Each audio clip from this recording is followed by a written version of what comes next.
Atenção! Vai começar agora uma teleaula de manutenção do curso profissionalizante. Este módulo tem um total de 35 aulas. Hoje, você vai assistir à teleaula número 22. Bons estudos!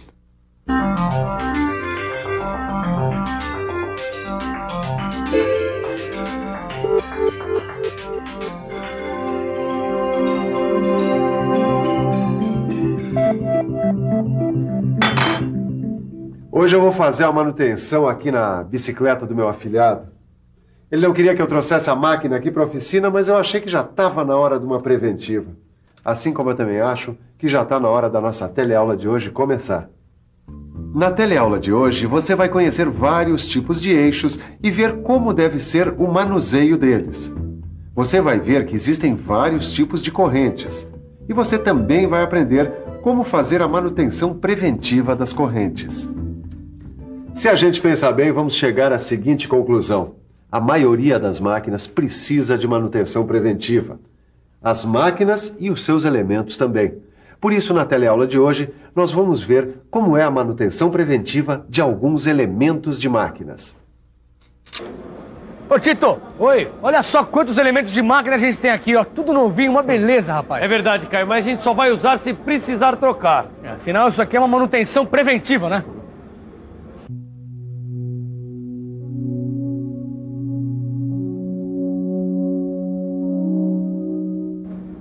Os eixos, Caio, são elementos de máquinas muito importantes. Eles fazem o trabalho de articulação entre os elementos da máquina. Os eixos também podem transmitir potência, produzir força através de movimentos de rotação. Exatamente. Agora a gente vai ver do que os eixos são feitos. Existem eixos que são construídos em aço com baixo ou médio teores de carbono. Também existem eixos que são construídos com aços liga. Os eixos com aços liga são muito resistentes. E os eixos com médio teor de carbono precisam de um tratamento térmico superficial para proteger a superfície quando há um contato direto com as buchas, os rolamentos e os materiais de vedação. Isso já faz parte da manutenção preventiva deles. Existem vários tipos de eixos. Vamos ver agora como são os eixos maciços. Os eixos maciços têm a seção transversal circular e maciça. Alguns eixos possuem degraus. Esses degraus servem de apoio para o ajuste das peças montadas neles. As extremidades dos eixos são chanfradas e isso evita a rebarba. As arestas internas são arredondadas para impedir a concentração de esforços localizados no eixo. Lá em cima, naquele avião que acaba de passar, tem um outro tipo de eixo, o eixo vazado. Os eixos vazados são mais resistentes aos esforços de torção e flexão. São ideais para os motores de avião porque não são pesados, apesar de serem bem resistentes. As bicicletas também têm eixos. Não são eixos tão resistentes quanto os eixos dos aviões, mas o princípio é sempre o mesmo, nos automóveis, nas motocicletas e em outros veículos. Esse eixo aqui também é bastante forte e resistente. É um eixo cônico. Nele se encaixam os componentes que tenham furos cônicos. O furo cônico do componente deve ser fixado no eixo cônico com uma porca. Para que não aconteça nenhuma rotação relativa do eixo, é preciso usar uma chaveta. Olha só, Tito. Esse aqui é o eixo roscado. Ele possui roscas para prender outros componentes, formando assim um conjunto com mais elementos. Exatamente. Esse aqui, ó, dá uma olhada, ele tem várias ranhuras longitudinais em torno de sua circunferência. Esse aqui é o eixo ranhurado. E ele serve para transmitir muita força para as máquinas, ou elementos que necessitam de grandes esforços.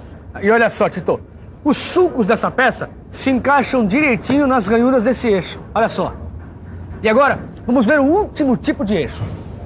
Ainda falta falar do eixo flexível. Vamos ver como ele é por dentro. Os eixos flexíveis têm uma série de camadas de arame de aço. Eles são enrolados alternadamente, em sentidos opostos, e depois apertados com muita força. Essas camadas são protegidas por um tubo flexível. A união do eixo com o motor é feita com essa abraçadeira especial e com a rosca. Desmontar um eixo parece uma coisa simples e fácil, mas precisamos tomar uma série de cuidados. Vamos aproveitar e perguntar ao técnico em manutenção como é que se deve fazer. E então, quais são os cuidados? Em primeiro lugar, a gente deve tirar todos os elementos de fixação do eixo. São os anéis elásticos, os parafusos, os pinos cônicos, os pinos de posicionamentos e as chavetas. Se na face do eixo tem um furo com rosca, fica mais fácil.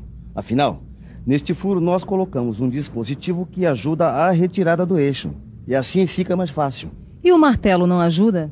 Não, o martelo atrapalha. Quer dizer, nunca podemos bater com o martelo na face do eixo. As pancadas podem produzir um tipo de dano no furo de centro ou nas bordas, e isso pode danificar o eixo ou dificultar na hora da montagem. Neste caso aqui, não consegui desmontar o eixo de jeito nenhum. Aí, tive que usar o martelo.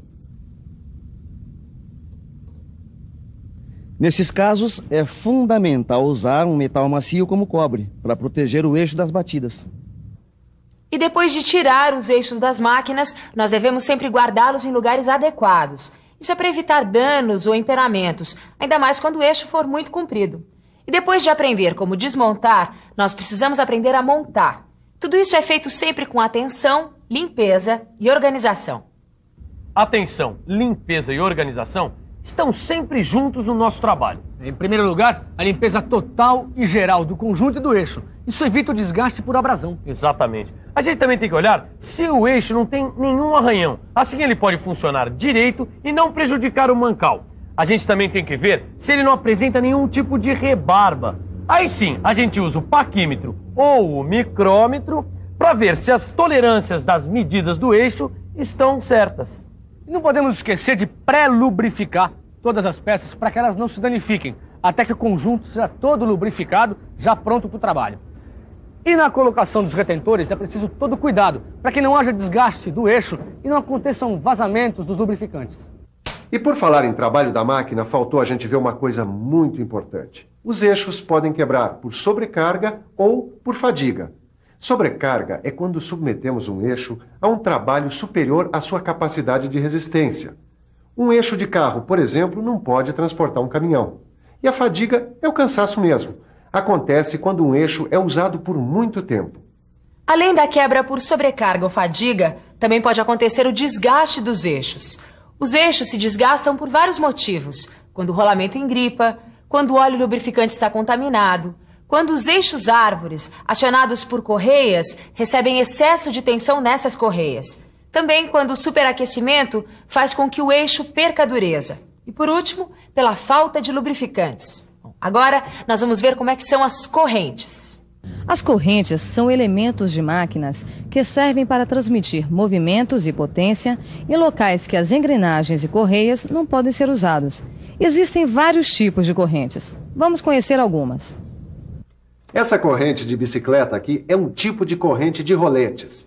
As correntes de roletes podem ter roletes equidistantes ou então roletes gêmeos, como é o caso dessa aqui, ó. As correntes de roletes são usadas em transmissões que não precisam de rotações muito altas, como o da bicicleta mesmo. Agora vamos dar uma olhada na corrente de dentes. Esta aqui é uma corrente de dentes. Ela é usada para transmissões de altas rotações. Ela pode aguentar rotações bem maiores do que as correntes de roletes. Essa aqui é uma corrente de elos livres. Ela é uma corrente muito especial, hein? Ela é usada em esteiras transportadoras. Mas as correntes de elos livres só podem ser usadas quando o esforço for pequeno. Essa aqui, Caio, essa é uma corrente comum. Ela também é chamada de corrente de cadeias de elos. A corrente comum tem elos que são formados de vergalhões redondos soldados entre si. Elas são usadas para a suspensão de cargas pesadas. Vamos ver agora como são os defeitos que as correntes podem ter. As correntes podem apresentar defeitos por causa de uma especificação, uma escolha que não seja correta, uma instalação mal feita ou a falta de manutenção. Tudo isso acaba causando os defeitos das correntes. Os dentes da engrenagem dessa bicicleta estavam cheios de sujeirinhas grudadas. É por isso que a corrente estava começando a querer desencaixar. Essa manutenção preventiva está sendo muito boa mesmo. Vamos aproveitar e ver mais uns exemplos de defeitos de correntes e suas causas. O problema desta corrente foi o superaquecimento. O superaquecimento acontece quando há excesso de velocidade, quando a lubrificação está errada ou se tem algum atrito contra obstruções ou paredes. E se os pinos estão caindo da corrente, é porque eles estão mal instalados ou tem muita vibração. E por último, temos que cuidar para que os dentes das rodas não quebrem, nem com choques violentos, velocidade excessiva, lubrificação mal feita ou corrosão. Para fazer a manutenção de correntes, é sempre muito bom lubrificá-las bem com óleo. Também é bom invertê-las de vez em quando. E não podemos usar elos novos no meio de elos velhos. E nem usar uma corrente nova com rodas velhas. Exatamente. A limpeza da corrente é feita com querosene. Depois de enxugá-la, a gente mergulha ela em óleo e deixa escorrer o excesso. A gente deve armazenar a corrente coberta com uma camada de graxa e embrulhada em papel. E lembrar de medir de vez em quando o passo, o desgaste das rodas e revisar o alinhamento. Falando em revisão, que tal uma boa revisão? E atenção, se liga aí que é hora da revisão. Na teleaula de hoje, você viu que existem vários tipos de eixos. Você viu como deve ser a montagem e a desmontagem dos eixos. Você conheceu vários tipos de correntes e suas aplicações. E por último, você viu como deve ser feita a manutenção das correntes. Pronto, acabei a manutenção da bicicleta. E acabou também mais uma teleaula de manutenção. E para fazer a manutenção dos nossos conhecimentos, você já sabe. É só estudar e fazer os exercícios. Bons estudos e até a próxima!